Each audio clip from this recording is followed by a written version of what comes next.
Assalamualaikum warahmatullahi wabarakatuh. Selamat pagi anak-anak. Mari kita lanjutkan pembelajaran hari ini. Pembelajaran pendidikan agama Islam yaitu tentang sholat 5 waktu. Namun sebelum kita belajar bersama, mari kita berdoa terlebih dahulu. Bismillahirrahmanirrahim. Rabbi zidni ilma warzuqni fahma. Amin. Semoga anak-anak yang berdoa diberikan kemudahan dalam memahami pelajaran hari ini. Hari ini kita memiliki tujuan pembelajaran yaitu memahami hikmah ibadah sholat melalui pengamatan dan pengalaman sholat di rumah dan di sekolah. Apa saja materi yang akan kita bahas hari ini yaitu A. Pengertian tujuan sholat, B. Sholat sebagai ibadah kepada Allah, C. Hikmah sholat, D. Pengalaman sholat di rumah dan di sekolah. A. Pengertian sholat. Sholat itu secara bahasa artinya doa. Secara istilah syara', sholat adalah ibadah yang diawali dengan takbiratul ihram dan diakhiri dengan salam. Ibadah di sini yaitu maksudnya serangkaian bacaan dan gerakan. B. Sholat sebagai ibadah. Sholat berarti menyembah kepada Allah. Sholat itu adalah ucapan dan gerakan di mana bacaan itu yang kita ucapkan itu berisi doa-doa. Doa-doa pujian kepada Allah, doa memohon ampun kepada Allah, doa sebagai ungkapan rasa syukur kita kepada Allah karena kita sudah diciptakan dan diberikan nikmat. Lalu tujuan kita sholat itu apa? Sholat itu dilaksanakan untuk membuktikan pengabdian kita kepada Allah sebagai hamba. Nah, sebagaimana yang telah Allah firmankan di dalam surat Adz-Dzariyat ayat 56 yang berbunyi, "Wa ma khalaqatul jinna wal insa illa liya'budun." Aku tidak menciptakan jin dan manusia melainkan agar mereka itu beribadah kepadaku. Surat Adz-Dzariyat ayat 56. Jadi, tujuan sholat itu yaitu membuktikan pengabdian kita sebagai hamba kepada Allah. Hikmah sholat. Ada banyak sekali hikmah sholat yang bisa kita rasakan dan sudah dituliskan di dalam buku pelajaran kita. Namun hari ini Bu Guru hanya meringkaskan 4 saja. Yang pertama, selalu ingat kepada Allah. Kita sehari semalam melakukan sholat sebanyak 5 kali. Nah, di setiap gerakan kita selalu mengucap kata Allah. Nah, itu kita lakukan terus-menerus selama sehari semalam 5 kali, maka kita akan termasuk hamba yang ingat kepada Allah. 2. Melatih ketaatan dan kedisiplinan. Ketika waktu sholat sudah tiba, secara otomatis kita sudah dipanggil melalui panggilan Allah yaitu azan.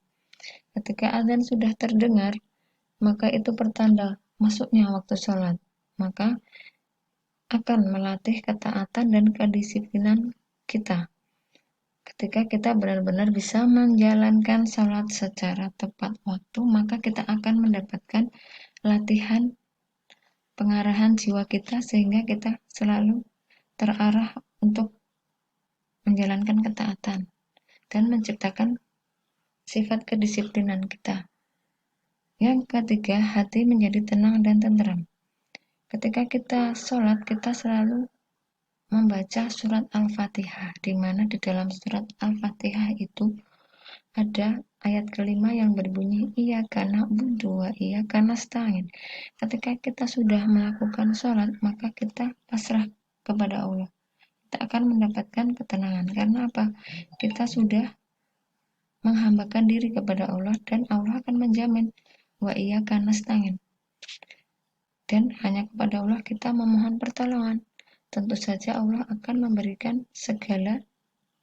pengabulan doa kita walaupun secara tidak langsung. Nah, sholat menjadi cara kita mendapatkan ketenangan dan ketenteraman. Ketika kita belum sholat, maka kita tidak akan tenteram dan tenang karena kita belum melakukan ketaatan, belum melakukan tugas kita kepada Allah. Tugas utama kita belum kita lakukan, maka hati kita tidak akan tenang ya. Yang keempat, mencegah dari perbuatan keji dan mungkar.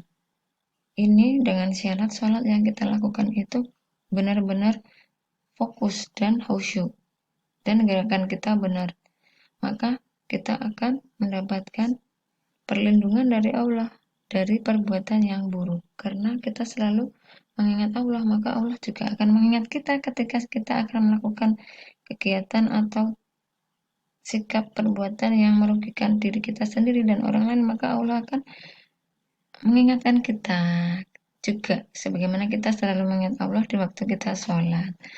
Nah, sholat dapat mencegah dari perbuatan keji dan mungkar. Pengalaman melaksanakan sholat di rumah dan di sekolah.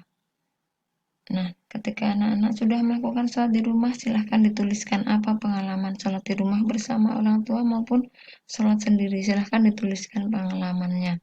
Ketika sholat di rumah, misalnya, ketika sholat di rumah dapat meningkatkan atau menumbuhkan kebersamaan dengan keluarga, menumbuhkan sikap kasih sayang dengan orang tua, dengan saudara gitu ya. Silahkan anak-anak tuliskan apa pengalaman sholat di rumah kalian, apa pengalamannya.